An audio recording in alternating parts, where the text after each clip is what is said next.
Every year, we get better at connecting with the rest of the world through our devices. Yet, the more we look into our screens, the less we often see of the people sitting in the same room.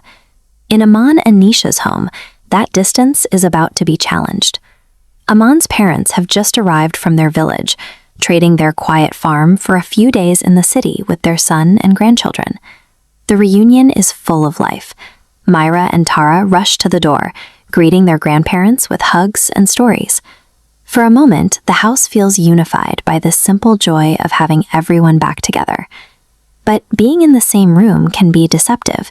It creates a sense of closeness that can easily mask the fact that everyone is beginning to pull away into their own private worlds.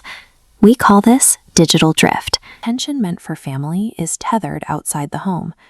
Take Aman's evening routine. He sits with his daughters, but his focus is locked on a screen. When they try connecting, their attempts simply bounce off. Nisha follows a similar pattern. After finishing household chores, she immediately turns to her device. It has become the family's default state, sitting together but occupied elsewhere. The children are quick to mirror this behavior. Even at the dinner table, the sound of conversation is replaced by audio from their tablets. They are quickly learning that the most important thing in the entire room is whatever is happening on the screen. The impact shows up in the quiet moments.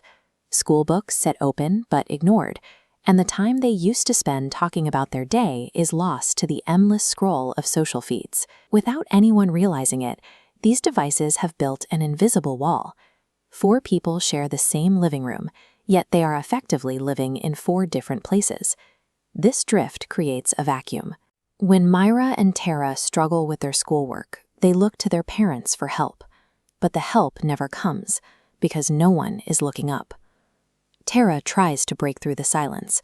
She walks up to Aman, excited to tell him about something that happened at school that day, just waiting for him to finally notice her. But Aman doesn't look away from his phone. He offers a quick, distracted, without ever making eye contact. He is physically there, but for Tara, he might as well be miles away.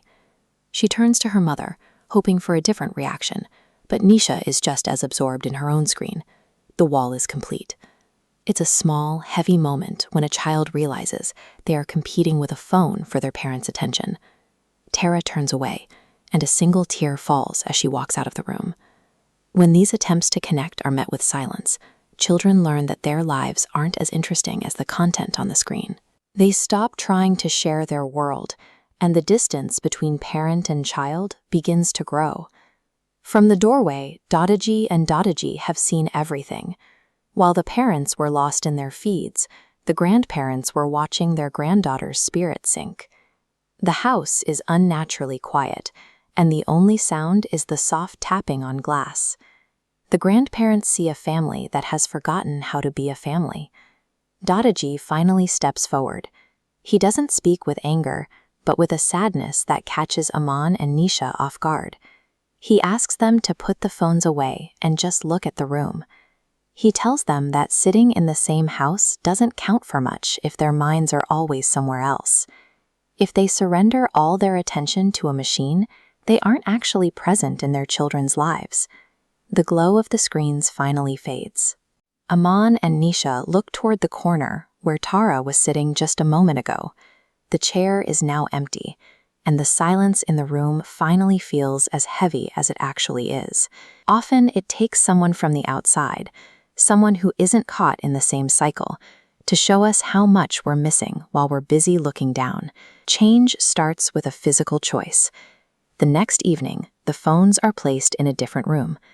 Aman and Nisha decide that their time together will no longer be shared with an algorithm. Reconnecting is a deliberate act. Aman sits at the table with his daughters, helping them with their math problems, and actually listening to the stories they tried to tell the night before. Nisha joins Dadiji on the sofa. They talk about the village, about the kids, and about things that can't be captured in a text message. The cross-generational bond begins to repair itself. The house feels different now. There is conversation, laughter, and the kind of focus that only happens when people are truly looking at each other.